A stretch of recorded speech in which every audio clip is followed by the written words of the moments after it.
Hey, I'm Hope D, and I'm here chatting with Milky.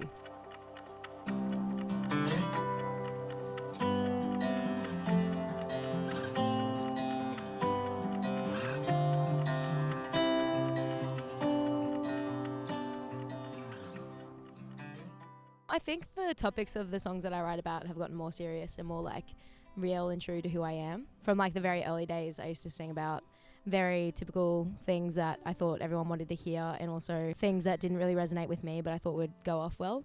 And now I kind of just do it for myself. So it's like really nice to put out this body of work that is genuinely like not really to please anyone, but if anything, just to make people feel more safe that there's other people that feel the same way as them.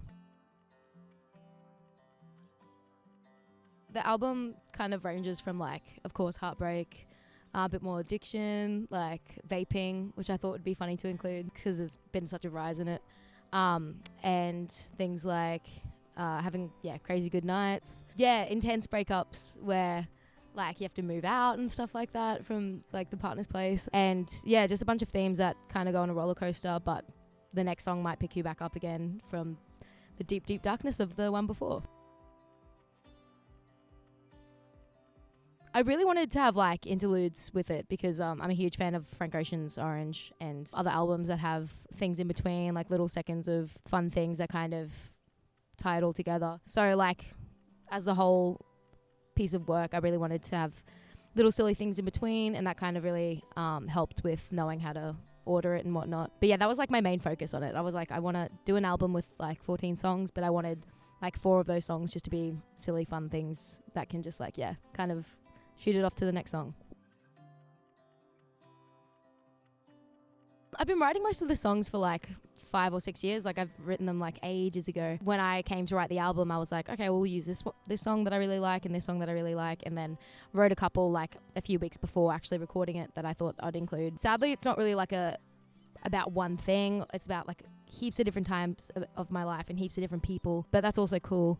But the process was COVID hit, another lockdown in 2021. I think it was around like September, October, and I had the opportunity to record it all finally. It was like the biggest push that I needed to actually sit down and record it. And yeah, did a few days in the studio and then mixed it, and that's kind of how it happened, I guess.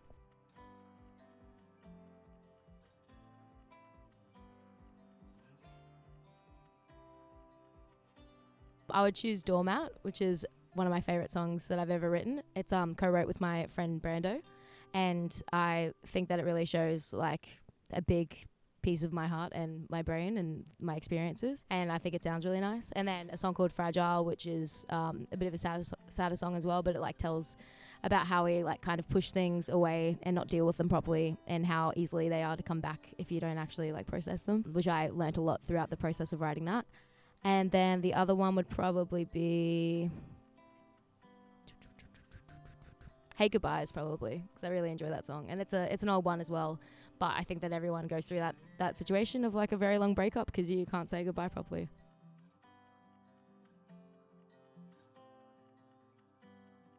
I think it'd be probably in this song called Fragile. It's probably just like the chorus of that. So it goes like, these things are coming up, but I never really dealt with them. Why do I feel them now?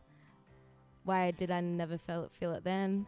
And if this is what it takes, then here, I'll let you take it then. I'm feeling fragile aches and I'm feeling my heart break again. And I think like for me, that's probably like the biggest thing from the album is like really actually realizing that I haven't dealt with a lot of things. And like writing an album is super therapeutic, but you have so much other work to do besides that than just being creative to actually process and, deal with things properly.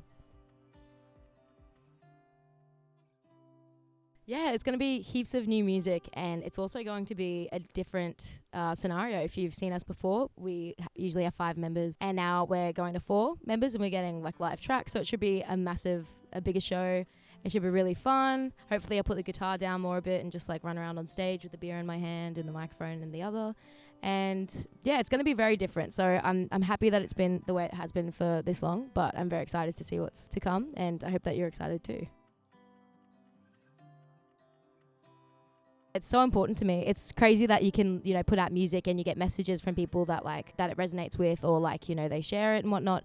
But then actually being in the same room as people that have, had a connection to your music is quite crazy. And I think that it's super cool, and that, like, you know, I write the music that I write because it resonates with me, and therefore there's all these people that want to see it. I could be friends with any of them, and like it does feel like that very communal, like family vibe when you're in a room with people like that. And seeing live music for me is just like the biggest form of therapy, and it's like the biggest serotonin booster. It's so important, and it's something that I think me as well as like a lot of people realized during the lockdowns, like not being able to see it and feeling that absolute hole in the chest. But yeah, it's a massive part of me.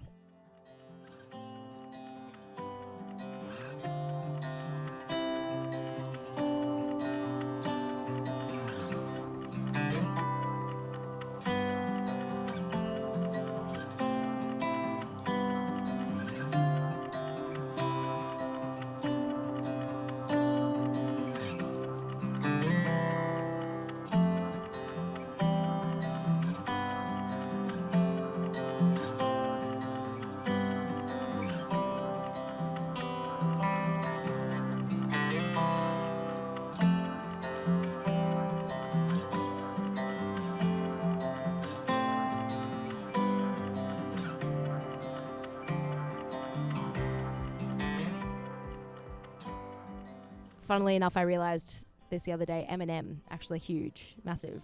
And then Hosier, Ed Sheeran, of course, and Frank Ocean, and Hobo Johnson. Remy Wolf.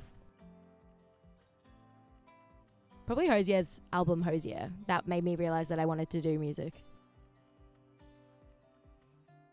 Anything Tim Burton, and it would be maybe like a very new one, like an updated Corpse Bride.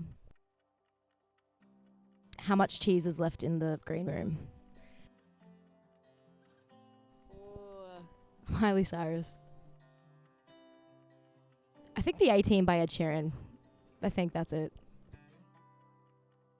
First concert I went to was One Direction. And probably maybe 1975 at the River Stage. That was really cool, yeah. A Spice Girl. Spicy Wessy D. Probably the Fortitude Music Hall in Brisbane or the Enmore Theatre in Sydney. Wannabe by the Spice Girls. Yeah, we did a show in Melbourne in May 2022, and that was like a delayed tour for the album. And it was so fun because it was the last show of tour, and everyone had so much energy, everyone had gotten over their sickness, and we just went a little bit crazy, and that was really fun. Justin Bieber, his latest album, Justice, I think, and his Tiny Desk, I have on repeat. It's on repeat.